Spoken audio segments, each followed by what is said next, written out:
I thought you were alive or something. All right, so this is what I like to call MacGyver cooking, and all the ingredients that you see here. Hot sauce.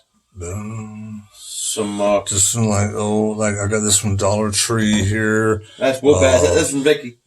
Awesome. Keith's old lady brought that over. This grape jelly. Boom. Bud Light. Bam. And crunchy peanut butter. The Gentral. And Gentral. So that's the sauce that we're going to use on the ribs that we are smoking today, and that's how we do it. We just see what we have. We like 1 hour left. We throw it together. Bam.